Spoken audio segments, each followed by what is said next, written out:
अस्सलाम वालेकुम। आज मैं जो रेसिपी बनाने जा रही हूँ वो नवाबी दाल की रेसिपी है।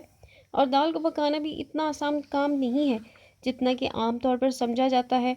लेकिन मैं जो रेसिपी आपसे शेयर कर रही हूँ, अगर उन टिप्स और ट्रिक्स से आप ये रेसिपी बनाएंगे तो आपकी दाल बहुत ही मज़े की बनेगी।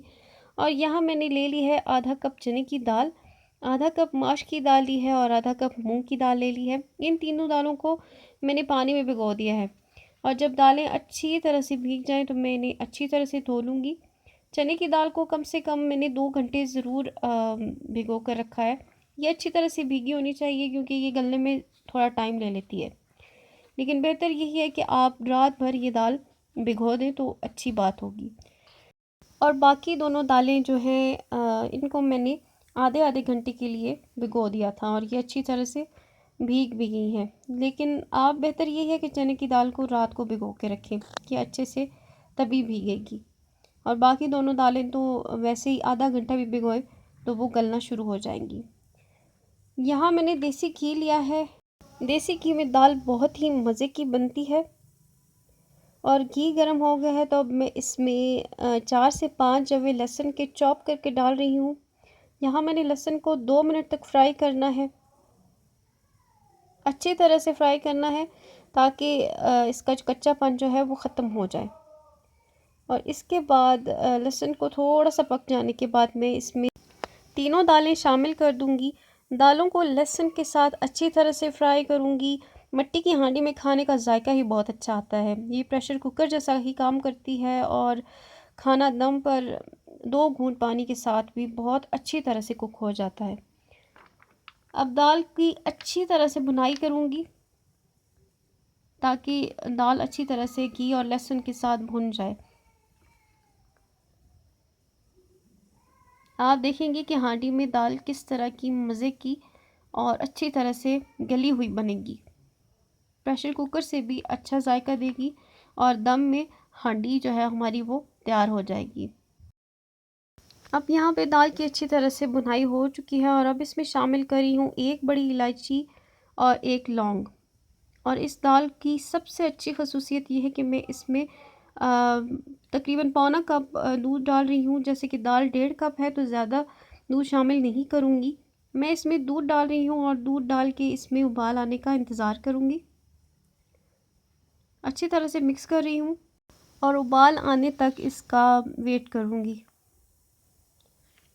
उबाल आने के बाद मैं इसमें नमक शामिल करूँगी क्योंकि नमक डालने से दूध के फटने का डर होता है, इसलिए उबाल आने के बाद इसमें नमक थोड़ा सा शामिल करूँगी।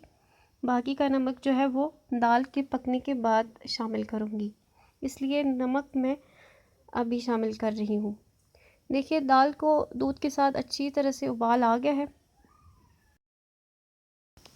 और यहाँ साइड पे मैंने गर्म पानी रखा था, तो इसे गर्म पानी को कुकिंग के दौरान आप जब भी डालें तो गर्म पानी ही डालें, ठंडा पानी ना डालें क्योंकि इससे बिल्कुल जो है हांडी जो है ना उसका जायका सही नहीं आता। जब तक दाल 90% तक गल नहीं जाएगी तो हम इसमें पानी डालकर इसको ढक कर पकाएंगे। और पानी मैंने यहाँ पर 1.5 कप लिया है। दाल के हिसाब से 4 से मैंने 6 कप पानी इसमें डाला है और अच्छी तरह से मिक्स करके और मैं अब इसको ढक कर पकाऊंगी। और यहाँ दूसरी साइड पे मैंने पैन ले लिया है, एक छोटा पैन। और अब मैं इसमें इसका दाल का बघार जो है वो तैयार करूँगी। और इसके लिए मैंने इस पैन में थोड़ा सा देसी घी शामिल किया है और घी के गर्म होने पर मैंने इसमें काला ज़ीरा शामिल किया है। आधा चाय का चमचा ज़ीरा शामिल कर रही हूँ और 1 टुकड़ा दालचीनी का डाल रही हूँ। और अगर आपके पास काला ज़ीरा ना हो तो इसमें सफ़ेद ज़ीरा भी डाल सकते हैं। ज़ीरा ऑयल में अच्छा सा कड़कड़ा जाए और इसकी सौंधी सौंधी सी खुशबू आने लगे तो मैं इसमें ऑमलेट चॉप दरमियाने साइज़ की प्याज डाल रही हूँ और इसके साथ ही 4 से 5 लहसुन के जवे कुछ पहले डाल दिया था दाल को पकने के लिए और अब कुछ अब डाल रही हूँ। दोनों का अपना ही जायका आएगा। और अच्छा सा गोल्डन कलर आने तक प्याज और लहसुन को पकाऊंगी। तो यहाँ आप देख सकते हैं कि मैंने इसमें सब चीज़ों की बुनाई करनी है इस वक्त तक जब तक प्याज का